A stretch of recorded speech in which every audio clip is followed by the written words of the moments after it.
Bienvenidos a la sesión sobre seguridad en el uso de medicamentos del curso de uso racional del medicamento. Empezaremos explicando los beneficios, riesgos e incertidumbres de los medicamentos. ¿Qué queremos decir con esto? Comencemos con algo que está muy de moda, como es la vacuna para la COVID-19. Probablemente a muchos de vosotros os haya surgido en este tiempo alguna consulta del tipo ¿se puede vacunar una mujer que está dando lactancia? ¿Y una embarazada? ¿Y un neonato? ¿Y un paciente inmunodeprimido?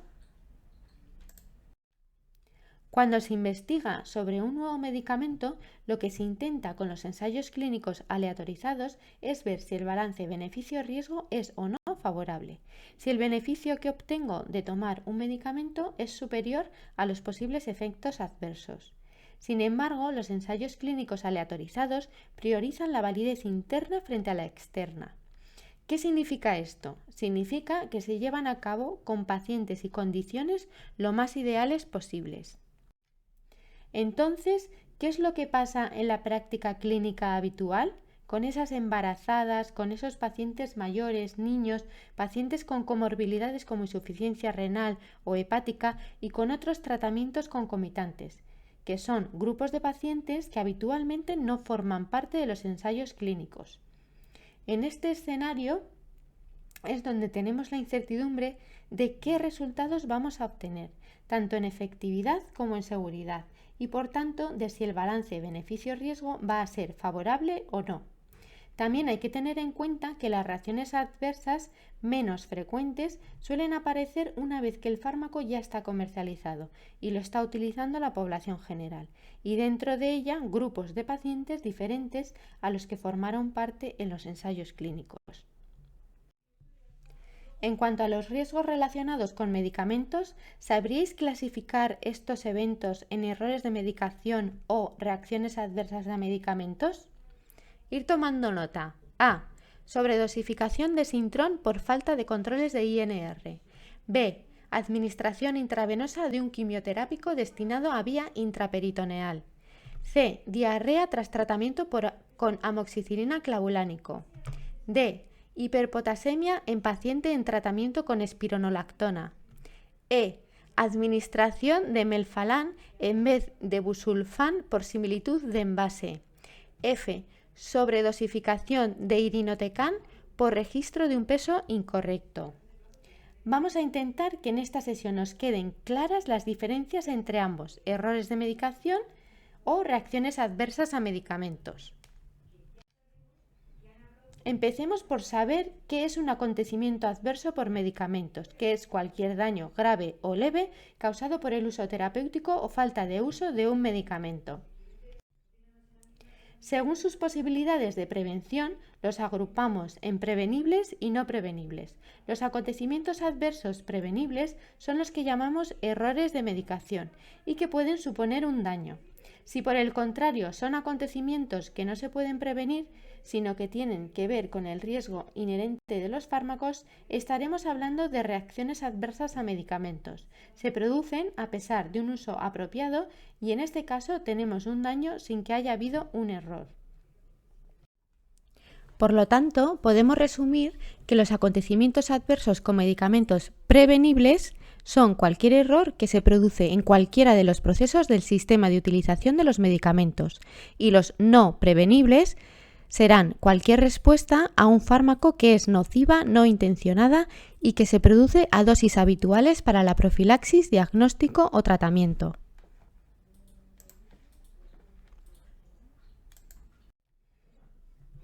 Y teniendo en cuenta todos estos conceptos, volvemos al ejercicio que planteábamos al principio. Seguro que ahora no os surgen dudas sobre cuáles son errores de medicaciones y cuáles reacciones adversas a medicamentos. Empezamos por el primero. La sobredosificación de Sintrón por falta de controles de INR sería un error de medicación. La administración intravenosa de un quimioterápico destinado a vía intraperitoneal también sería un error de medicación. Una diarrea tras tratamiento con amoxicilina clavulánico es una reacción adversa. La hiperpotasemia en paciente en tratamiento con espironolactona también es una reacción adversa. La administración de melfalán en vez de busulfán por similitud de envase es un error de medicación. La sobredosificación de irinotecán por registro de un peso incorrecto también sería un error de medicación. En todo caso, se trate de un error de medicación o de una reacción adversa, es muy importante su notificación y el cauce para realizarla es diferente según se trate de uno u otro. Si se trata de un error de medicación, lo notificaremos al SINASP, que es el Sistema de Notificación y Aprendizaje para la Seguridad del Paciente, mientras que si es una reacción adversa, la notificaremos al Centro de Farmacovigilancia. Empezamos con los errores de medicación. Se notifican, como hemos dicho, a través del SINASP, sistema desarrollado por el Ministerio de Sanidad para la notificación y registro de incidentes y eventos. Dentro de los eventos que se deben notificar relacionados con la seguridad del paciente están los errores de medicación. Es un sistema de registro anónimo y no punitivo. Está claro que para poder prevenir es necesario comunicar los errores y si tenemos un error que se notifica repetidamente, es más probable que se puedan realizar acciones de mejora para evitar que vuelva a suceder. Pinchando en el cuestionario de notificación, podremos iniciar una nueva notificación o acceder a una notificación guardada para ampliar información. Por ejemplo, notificar el error de administrar una pomada tópica para uso oftálmico y por lo tanto se ha producido irritación del ojo. Con esta notificación se buscará la manera de que no vuelva a suceder, por ejemplo, limitando las vías de administración a la hora de prescribir. Otro ejemplo que ya se ha comentado mi compañera en la presentación anterior es la interacción potencialmente mortal entre pribudina y los derivados del 5-FU. El que se hayan notificado los casos de toxicidad fatales ha llevado a implantar herramientas preventivas como el bloqueo de la prescripción de pribudina en pacientes que están en tratamiento con derivados de 5-FU. Otro ejemplo es el caso del metotrexato. Cada año se vuelve a repetir la historia de los ingresos hospitalarios debidos a intoxicaciones por metotrexato oral, medicamento de dispensación en las oficinas de farmacia, que a dosis bajas semanales se utiliza para el tratamiento de artritis reumatoide o psoriasis.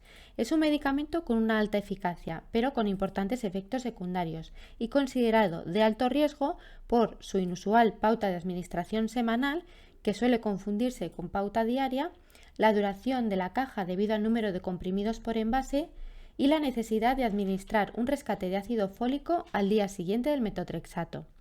Todo hace que la sobredosificación de metotrexato sea un error recurrente, lo que ha llevado a hacer cambios en el número de comprimidos por envase que se comercializan, reforzar las advertencias que aparecen en la ficha técnica y el prospecto, y también se han elaborado materiales informativos de prevención de riesgos para profesionales sanitarios. Además, se incluye una tarjeta de información para el paciente en los envases junto con el prospecto. Recientemente se ha publicado por el Instituto para el Uso Seguro de los Medicamentos los 10 tipos de errores de medicación con consecuencias graves detectados en el 2020. Aquí os dejamos el enlace al documento completo. Ponemos algunos de los ejemplos que aparecen en este documento. En este caso, ingresa a una paciente con síntomas de flojedad, debilidad y cuyos miembros inferiores no responden. Se realizan las pruebas que descartan una afectación neurológica y al revisar la medicación, el médico advierte que tiene prescrita una dosis de alprazolam muy superior a la que tomaba la paciente en su domicilio. ¿Cómo podemos mejorar en esta situación? La clave puede ser hacer una conciliación al ingreso, recoger el listado completo de la medicación que toma la paciente, incluyendo los medicamentos sin receta y plantas medicinales. Después, comparar este listado con los nuevos medicamentos que se prescriben y resolver si se encuentran discrepancias. También es clave que el listado esté disponible para todos los profesionales que atienden a la paciente. Otro error sería el confundir medicamentos acondicionados de manera casi idéntica, pero para indicaciones y con vías de administración diferentes. En muchos casos puede dar lugar a errores con desenlaces fatales. Por ejemplo, el confundir estos dos antineoplásicos con un cartonaje similar, que se utilizan para distintas indicaciones con diferentes vías de administración y cada uno de ellos con sus limitaciones de dosis máximas. En este caso, el metotrexato se utiliza a dosis bajas por vía intratecal para leucemia y linfoma, y confundirlo con la vincristina, que se utiliza vía intravenosa y su dosis máxima es de 2 miligramos, sería mortal para el paciente. En pediatría son frecuentes los errores derivados de un mal cálculo en la dosis, por lo que hay que poner especial atención cuando calculamos dosis en esta población y en concreto en neonatos, que son más susceptibles a los efectos adversos. Se presenta un caso de un niño que pesa 15 kilos y para el cual se quiere prescribir tratamiento con vancomicina intravenosa. Gracias a la monitorización farmacocinética, que nos muestra unos niveles elevados de fármaco, se advierte el error de dosis, que ocurrió al calcular la dosis diaria total y no dividirla entre el número de administraciones diarias. ¿Y cómo mejoramos en esta situación? Las prescripciones para pacientes pediátricos, además de los elementos generales de toda prescripción, deben incluir la siguiente información: edad y/o fecha de nacimiento, peso corporal, dosis calculada para el paciente en unidades de masa y por toma, y dosis en miligramo kilo. Realizar un doble chequeo de los cálculos por una segunda persona independiente, especialmente cuando se prescriben, preparan o administran medicamentos de alto riesgo. Disponer de un programa de prescripción electrónica con un sistema de soporte a la decisión clínica que contenga límites de dosis y que proporcione alertas cuando se prescriban dosis potencialmente incorrectas. Utilizar bombas de infusión inteligentes que tengan una biblioteca de medicamentos específica para pediatría y un sistema de comprobación de dosis que verifique la dosis por peso y la dosis total. Y como hemos comentado, las reacciones adversas se notificarán a farmacovigilancia. ¿Y por qué es importante la farmacovigilancia? Como ya sabréis, las reacciones adversas se clasifican según su frecuencia en muy frecuentes, frecuentes, poco frecuentes, raras o muy raras. Aquí volvemos al tema de la incertidumbre que nombrábamos previamente, y es que si la frecuencia de aparición de una reacción adversa es muy baja, es probable que en los ensayos clínicos no aparezca. De ahí la importancia de la farmacovigilancia. La farmacovigilancia fue definida por la OMS en 2002 como la ciencia que trata de recoger, vigilar, investigar y evaluar la información sobre los efectos de los medicamentos, productos biológicos, plantas medicinales y medicinas tradicionales, con el objetivo de identificar información sobre nuevas reacciones adversas y prevenir los daños en los pacientes. El Sistema Español de Farmacovigilancia es una estructura descentralizada, coordinada por la Agencia Española de Medicamentos y Productos Sanitarios, que se integra, a su vez, dentro del Programa Internacional de la OMS. Su objetivo es generar de manera precoz alertas sobre la posibilidad de que un medicamento sea el causante de una reacción adversa. Como hemos comentado, no se puede asegurar que los ensayos clínicos detecten todos los efectos adversos potenciales de un fármaco. Por ello, los nuevos medicamentos requieren un seguimiento adicional de los efectos adversos en los primeros 5 años tras su comercialización. Se pueden identificar por el símbolo del triángulo negro invertido que aparece en el código de barras del cartonaje, en la ficha técnica y el prospecto del medicamento. Como veis en la imagen, al buscar el medicamento en la web de la Agencia Española del Medicamento, aparece claramente indicado que se trata de un medicamento sometido a seguimiento adicional, e incluso al pinchar en el cuarto icono te lleva directamente a la web para la notificación de la reacción adversa. Además, también habrá que notificar todas las reacciones graves o inesperadas asociadas a cualquier medicamento. ¿Y quién puede notificar las reacciones adversas? Tanto cualquier profesional sanitario como los propios pacientes pueden hacerlo. Otro tema relacionado con la farmacovigilancia y que también aparece en la web de la EMS son las informaciones adicionales sobre seguridad para determinados pacientes que aparecen al pinchar este icono. Por ejemplo, a raíz de los datos de farmacovigilancia del ácido valproico, se vio que producía trastornos en el neurodesarrollo en niños nacidos de madres tratadas con ácido valproico durante el embarazo. Por ello, en niñas y mujeres en edad de gestación solo ha de utilizarse si no hay otra alternativa y siempre que se cumpla con las condiciones del plan de prevención de embarazos. Como veis, tenemos tanto información para las pacientes como para los profesionales sanitarios. Esta notificación se realiza a través de la tarjeta amarilla, en la cual se incluye información acerca del paciente, el medicamento o medicamentos implicados, la reacción adversa en sí misma, la gravedad y cualquier dato que se considere de interés y que contribuya a mejorar el conocimiento del caso. Os dejaremos como material complementario un manual de cómo notificar sospechas de reacciones adversas de medicamentos a través de la tramitación online de la tarjeta amarilla. Hay disponibles 2 enlaces para esta notificación online de la tarjeta amarilla. Las reacciones adversas a un medicamento también se pueden notificar a través de la historia clínica de atención primaria, Atenea. La información que hay que registrar será la misma que en la tarjeta amarilla, con la ventaja que queda registrada en la historia clínica del paciente y se notifica directamente al Centro de Farmacovigilancia de Navarra. Para ello, habrá que crear un episodio RAM, en el que podremos seleccionar los medicamentos o vacunas implicadas del propio historial del paciente o incluir otros medicamentos o vacunas que no estaban registrados. Deberemos indicar el tipo de sospecha, la reacción o reacciones detectadas y el desenlace si lo conocemos.